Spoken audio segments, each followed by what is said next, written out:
hired a dog that's 5 years old? And we For a buy dollar. dog that's 5 years old? Yeah. Gave it to him for $1. Usually they're, that? I think from what I understand, 25 to 9 years. Do you have any, one thing that I've just thought about is, do you have any numbers on the amount of money that was produced out of the dog in the last, say in 2018? I heard a number last night that it was in excess of $50,000. Okay. I don't know that to be a fact, but that number was shared. Okay, just meaning, Well, off the top of my head, if I remember, it's $15,000, and somebody in Alabama was training them last, and I'm just going by my smoky revelation. You know, I don't remember nothing like what he just threw out. But all I'm saying is, you can't afford. This is a dog costs a bunch of money. And like I said, we started out with one before the sheriff could get another one. He could come up here and justify why in the world do you need another one? You know, and it's just like hiring a man out there. And this last officer that's retiring, I think we agreed or voted that he could have that dog for $1. I like the idea because we're saving the handler's fee. Because you're right, it's about $18,000 to send a dog, not counting them officers to Alabama. And the more I like the more dogs I have out there. Anything to make those guys' job easier, I'm all for it. The drugs getting more prevalent. well, the way I look at it, we got four dogs now. They're going to retire one. We got to 3. We go back to 4 with none of the upfront cost that would normally come with it, and they've already got the 4-dog cost in the budget. So, I mean, so any more discussion on it? Yeah, if this dog die, you want to put that in the motion? You won't try to go back and spend another $25,000? We won't have to pay. have to address that. There's nothing we'd have to pay. I'm not. I mean, I would hate that the dog would die, but I wish Don Daniel was here to write that in the in the quote. I think what Larry is saying, I don't want to speak for you, but I think what he is saying, okay, if we get this dog and it dies, does that automatically mean now the sheriff's got 4 dogs? It's a standard. He's got this extra dog, and I mean, he's over his budget. And we replace him. He wants 10 dogs, but there's nothing we can do about it. Well, that's right. Yes, it is. How's that? Money. You don't put, if you put all the money. No, Listen, when I started up here, the sheriff, you just hand the sheriff a bunch of money. When he did whatever he wanted to, like shuffling it out. We went to a line item budget that stopped all of that. Before he transferred any doggone things that come to us, we made that deal with him. I appreciate your concern, don't get me wrong. I just don't know. Well, if the dog dies, it doesn't cost us anything. There's no cost to us if the dog. I mean, I would hate that. Unless he's replaced. Well, that's something we'd have to address at the time with Sheriff Freeman. Anyway, any more discussion? Hearing none, I'll call the question. All in favor of approving the motion, signify. All opposed? I'm going to abstain. Not enough information. All right, the motion passes. Thank you, and please let the city council know, and then work with the sheriff on the transfer. Okay. Don't have enough information, Mr. Mayor. Okay. All right. Next item on the agenda is utility partners contract increase. Mr. Hedges. The contract with Utility Partners is entering its 3rd year, and in accordance with that contract, Utility Partners is entitled to a consumer price index increase. The CPI adjustment for the U.S. Southern region, which is defined in the contract, is published by the U.S. Bureau of Labor Statistics, and you select the month of December 2018. That shows an increase of 1.5% over the past 12 months. The recommendation by contract is that the Utility Partners annual fee increases from $474,204 to $481,317, increase of just a little over $7,000. Mr. Chairman? Recommendation? It's a contractual agreement. Recommendation is to proceed and approve. I'll make a motion to approve. Got a motion to approve from Commissioner Ambrose. Do I have a second? I'll second. Got a second. I heard you first. So Commissioner Amami is seconded. Any discussion? Yeah, when's that contract run out? It runs for a total of 5 years. This is the 3rd year. Completes the 3rd year. That's what I thought. Any further discussion? Hearing none, I'll call the question. All in favor? All right, it's been approved. Jeff, you'll let Bill know? All right. Real good. Next item on the agenda is the Abundant Life Church request. Jim, if you'll go over that, please. I was contacted by email by a couple of different individuals. They've asked for approval to host a number of prayer meetings. This would be, as I understand, on the courthouse steps on the west side. The dates would be on Saturdays, February the 23rd at 11 o'clock, August the 10th at 11 o'clock, and November 16th at 11 o'clock. They would not have one in May because that is the National Day of Prayer. So this would be a quarterly prayer meeting on the west side steps of the courthouse for approximately 1 hour, and this will be conducted by the Abundant Life Church. Mr. Chairman. All right. What's the pleasure of the board? I'll entertain a motion to approve. So moved. Got a motion to approve the request. Do I have a second? Okay. Any discussion? Hearing none, I'll call the question. All in favor? All right. Please let them know that the request has been approved. Next item on the agenda is the alcohol license application. This applicant is Dentavious Trailer. Location is the Sticks Lounge on 14 Shaw Avenue, Forsyth, Georgia. All criteria have been met in the application, and so it is up for our approval. What is the pleasure of the board? How long has that Sticks Lounge been there? Does anybody know? It's been there forever. Have we had any problem with police problems down there? Well, it hadn't been a lounge before. It used to be a sporting goods store. That's right up there above Bill Mill. Oh, I know what you're talking about now. You used to be at vape shop and everything. Is that the one you're talking about? Yeah. Used to sell sporting goods, Yeah. clothes and whatnot. And then it opened back up as that vape shop. Yeah, bait and tackle, yeah. No, you're saying vape, vapor, the electric cigarette type. Oh, that's what it was. For a while. After the sporting goods. As I understand it, and Jim, tell me, or Ben, tell me if I'm wrong, but they meet all the criteria to approve. Is anything like this, can you put a condition on it, Mr. Vaughn? What type of condition? Condition like approval for 6 months to see if it becomes a nuisance or anything like that? In the new alcohol ordinance, if there's issues like that, there's procedures to revoke the license. You don't have to do it temporarily. It's already set to police it. Yes, sir. Yeah. The sheriff's called up there more than 3 times, 6 months. Got the option of pulling the license. There you go. I make a motion to approve. Motion to approve from Commissioner Ambrose. Do I have a second? I'll second. Got a second from Commissioner Mommy. Any discussion? Hearing none, I'll call the question. All in favor? All right, that license has been approved. Next item on the agenda, Mr. Hedges, is the surplus equipment recommendation. A PowerPoint for us? I do. All right.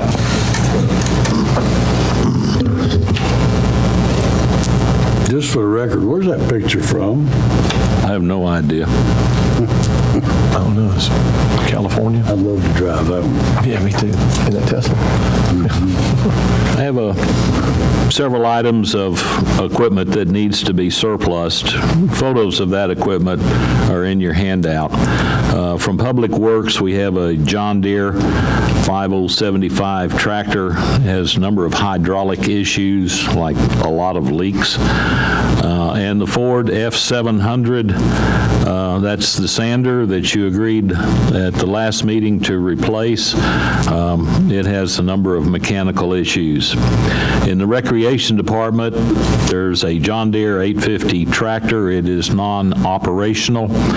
There is a Land Pride mower, non-operational.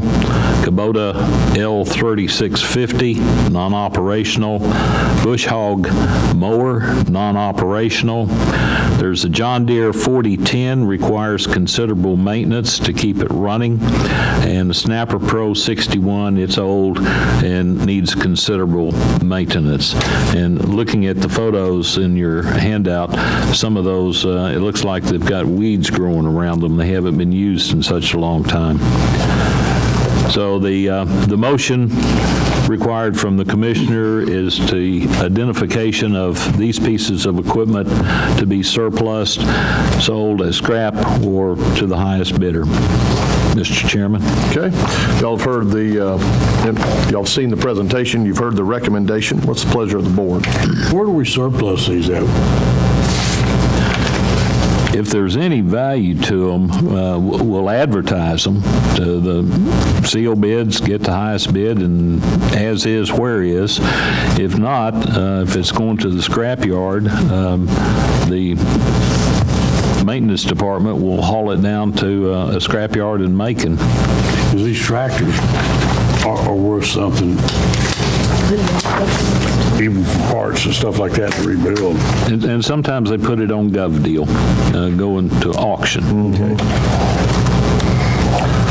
I'll make a motion to approve the county manager's recommendation. Got a motion to approve the recommendation of the county manager. Do I have a second? Got a second from Commissioner Amami. Any discussion? Hearing none, I'll call the question. All in favor? All right, Mr. Hedges, if you will make those arrangements. Next item on the agenda, the rollback car carrier recommendation.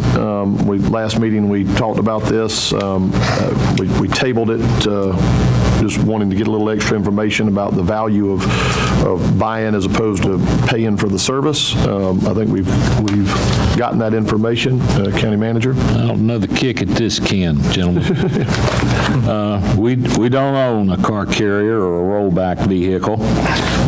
Breakdown of vehicles and trucks can take a significant amount of time, of wait time for our employees.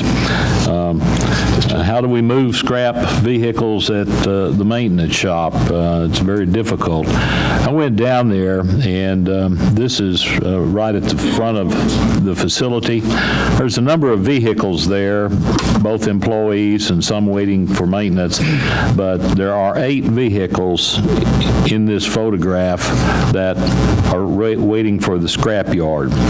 You go back behind, and there are 4 more vehicles piled up, and I think you might recall that some of these were parked out in front of the fuel depot at one time, and we were told it was unsightly, so we stuck them in the back.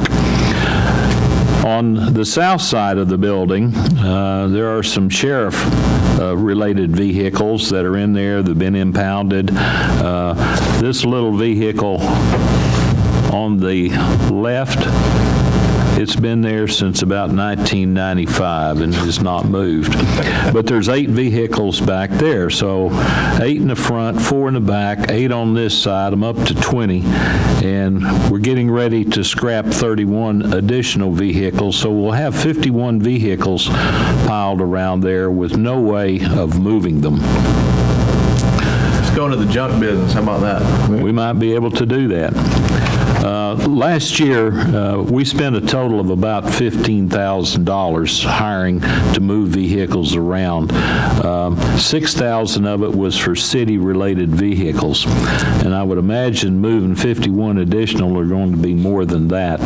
Of that $15,000, there was about $9,000 that was spent on moving ambulances around, which are much bigger vehicles, and in talking with Jeff in the maintenance shop, he tells me that his folks are not qualified or trained in moving something that big. We need to leave that to the professionals. The rollback can be used to move all this public works equipment, and I started to say coming up was moving the sweeper to Culloden for striping, but I believe we've already done that.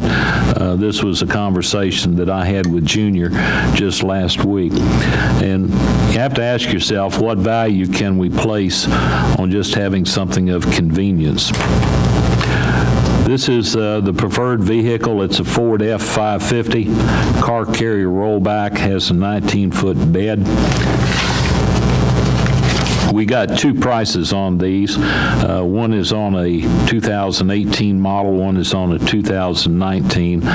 Both are ready to hit the road. They have all the winches, toolbox, LED light bars, straps, tow lights. They're ready to go. Aikens Ford's price is $480 lower. The Loganville Ford, they have a dual tech approved warranty facility in McDonough. And based on this nearby facility, the recommendation, if approved, would be to go to the Loganville because they're just up the road. And it's $62,980. I'll point out that we had $90,000 in the budget. Mr. Chairman? Yes, sir. Any questions? Make a motion to approve. I got a motion to approve from Commissioner Ambrose. Do I have a second? Second. Got a second from Commissioner Amami. Any discussion? How much is the insurance on the carrier? I believe it's automatically included in our liability coverage. X number of vehicles during the current policy will not change the annual premium. Oh, I wasn't aware About of the that. physical damage coverage on it. And This has been considered before, and the cost and the practical, how much use we've got. The last cars you showed, I don't think we can scrap those. The owners have a certain period of time to come back and claim them. You know, we can't scrap them per se. And normally, here's what we've been doing to avoid the cost.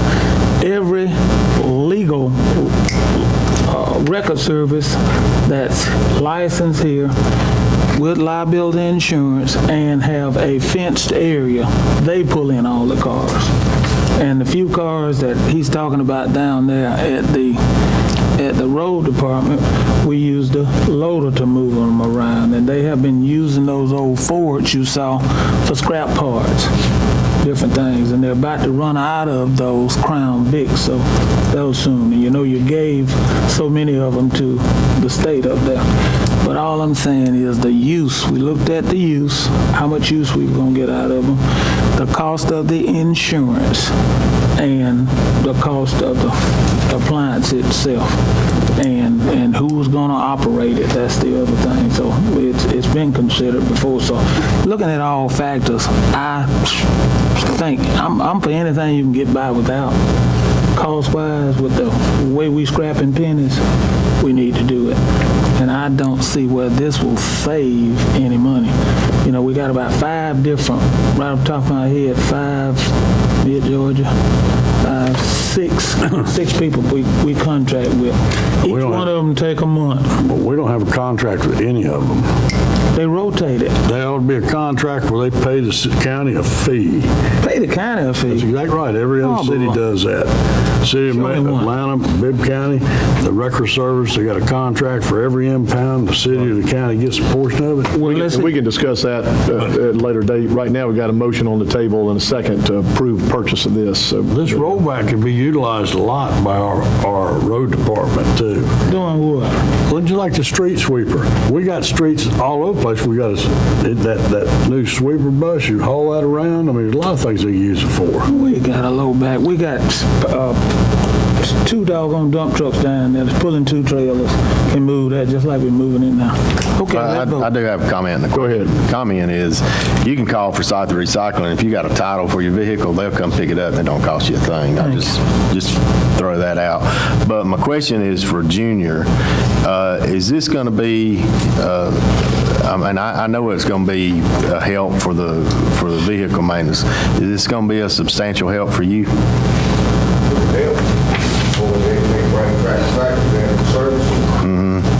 Drive the track all the way to the globe, take 2 hours, and don't have to go like that. How often do you think you'll use it?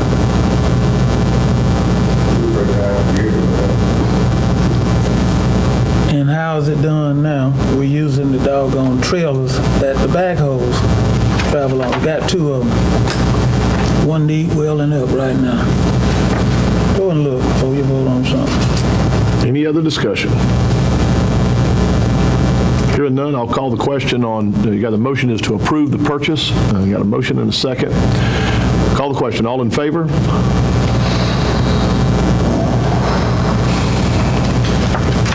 I'm not. I'll vote. Commissioner Rowland's got the third vote. All opposed?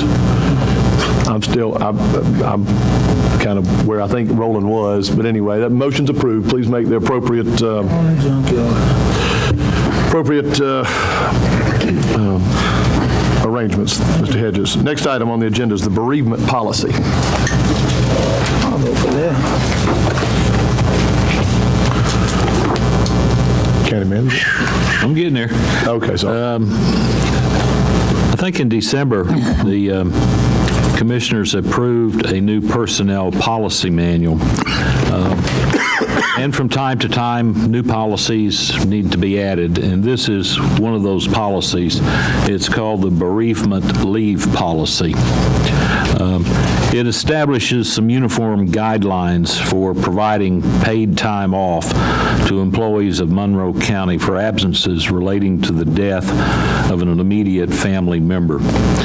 What is being recommended is that all full-time active employees are eligible for this benefit under this policy, and the procedure would be for an employee who wishes to take time off as a result of the death of an immediate family member would notify his or her supervisor. What's recommended is 3 consecutive days off from regularly scheduled work in the death of a child, a spouse, father, father-in-law, mother, mother-in-law, son-in-law, daughter-in-law, brother, sister, stepfather, stepmother, stepsister, stepson, and stepdaughter. That's a mouthful.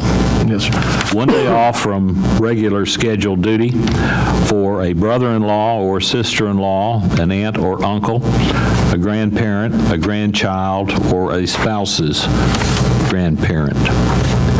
And 4 hours off to attend the funeral of a fellow regular employee or a retiree of the county. Mr. Chairman? Yes, sir.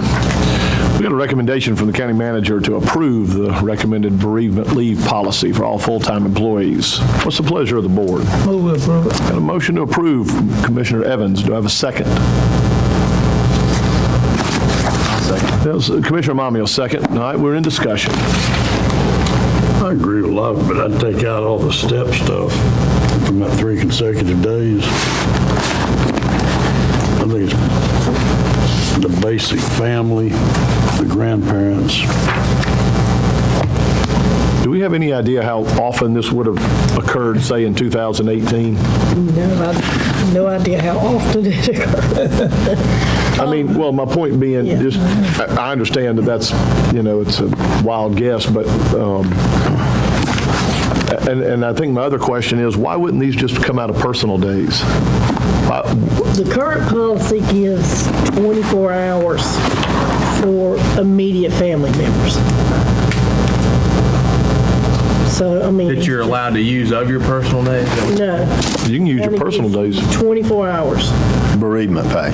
yeah, of immediate, for an immediate family member or anybody domiciled in the household, like anybody living with you. So this just kind of narrows it down a little bit. This opens up a broad spectrum here. That Well, our and, current policy is a little broader than this one is.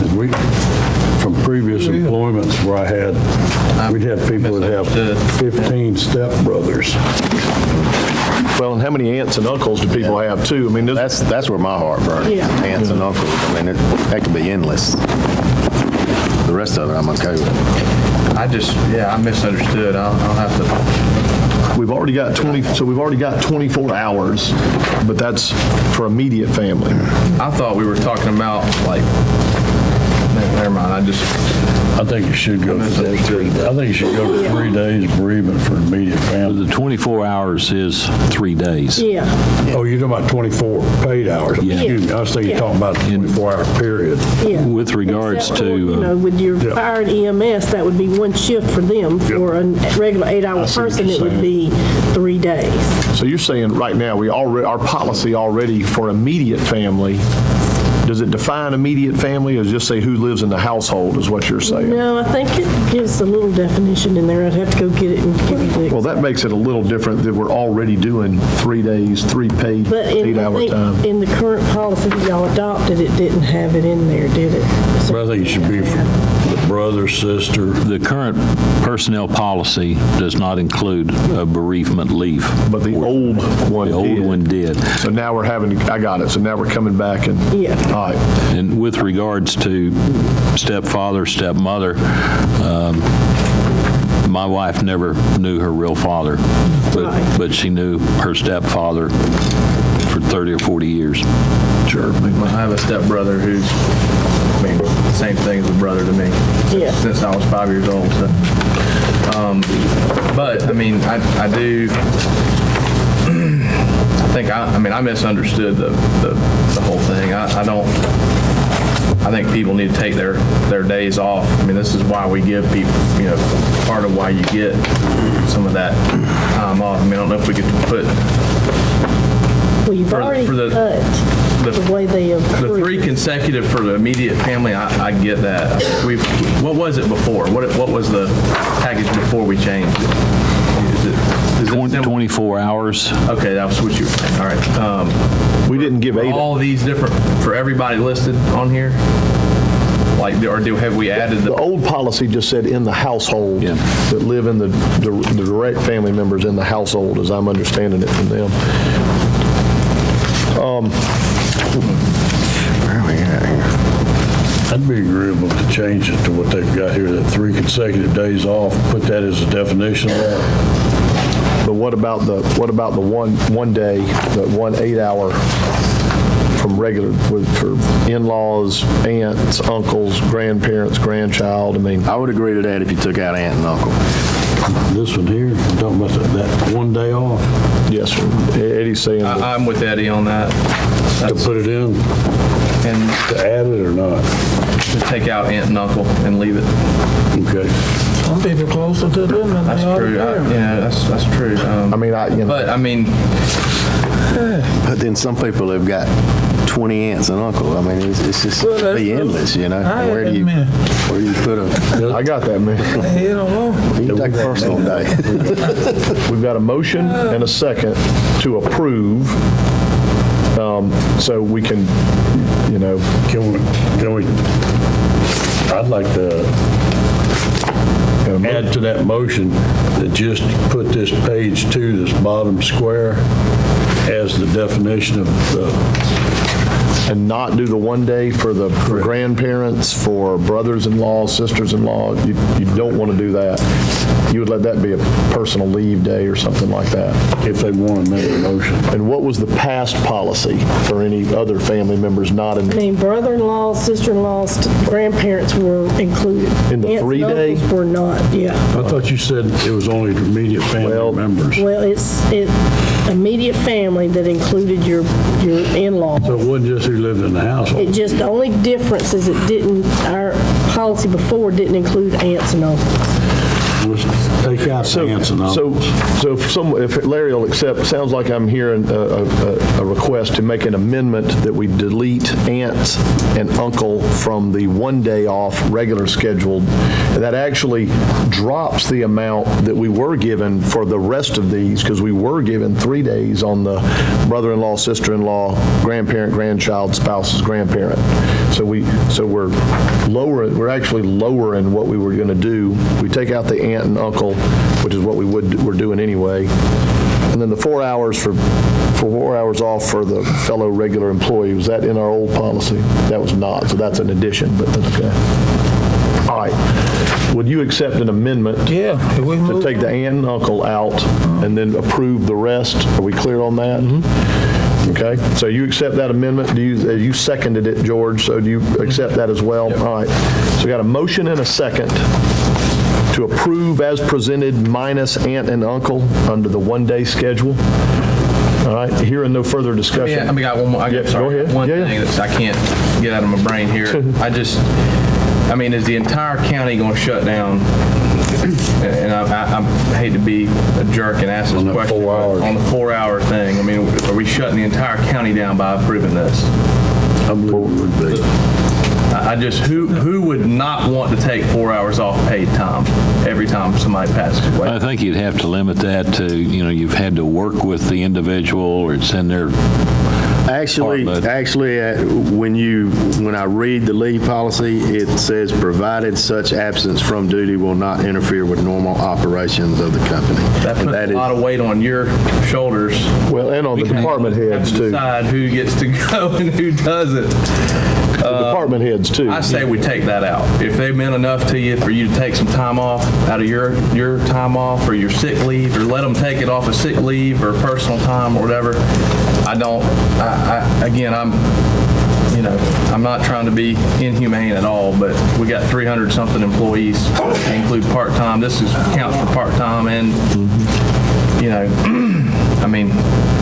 we can't shut the county down for 4 hours on any work day. He's right. I'm fine. So, we got a second amendment to the motion to delete the 4 hours off. Do you accept that amendment? I don't think he shut it down. We lost Jim Ham 2 years ago, and, probably. This policy wasn't in place then. I know it, but we told people they could go to his funeral, no problem. We just told them anybody wanted to go could go. He'd been a commissioner here for 30 years, and everybody. Make exceptions, right? I mean, we can choose to make an exception if something like that were to.